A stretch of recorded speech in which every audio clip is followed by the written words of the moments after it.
CO 272 पर कोई प्रभाव नहीं है, ये भी सिद्ध करते हुए अनुच्छेद 371D के तहत राष्ट्रपति द्वारा शक्ति का प्रयोग दुर्भावनापूर्ण नहीं है, उसको भी सुप्रीम कोर्ट ने होल्ड कर दिया है। माननीय सुप्रीम कोर्ट ने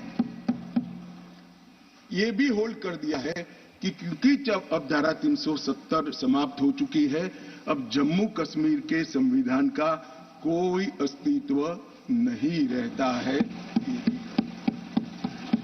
मान्यवर,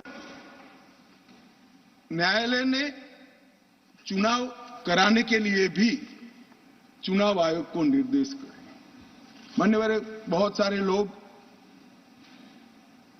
अब इसमें तो इतना सारा लूट गया, जो दावे थे सारे खारिज हो गए।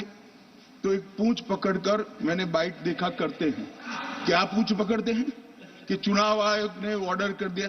अरे भाई, क्या ऑर्डर करा? मैंने स्वयं कहा है कि हम चुनाव कराएंगे, इसमें कौन सी बड़ी बात है? इसी सदन में कहा है, लोकसभा में करा है, एज ए गृह मंत्री ऑन रिकॉर्ड करा है। उन्होंने कहा कि भाई राज्य का स्टेटस वापिस देंगे, तो ये भी मैंने कहा है कि अप्रोप्रिएट टाइम पर राज्य का स्टेटस हम वापिस देंगे।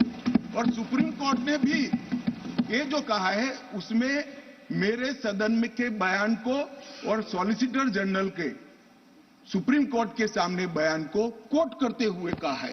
अब मुझे कोई समझाए इसमें विजय कहां से हुई है? घोर पराजय में विजय कैसे ढूंढना, इसकी कला कोई आप लोगों से सीख ले साहब।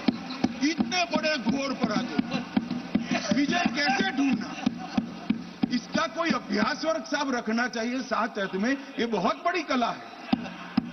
मैं तो आज अगर उनके जैसे मेरे विचार होते तो एक सुप्रीम कोर्ट के जजमेंट को देखकर डिप्रेशन के मारे 1 महीना सदन में ना आता, मगर ये तो प्रेस कर रहे हैं। और कांग्रेस पार्टी ने आज प्रेस करी मान्यवर, और प्रेस में क्या किया, कहा कांग्रेस पार्टी ने? कांग्रेस पार्टी ने ये कहा मान्यवर कि ये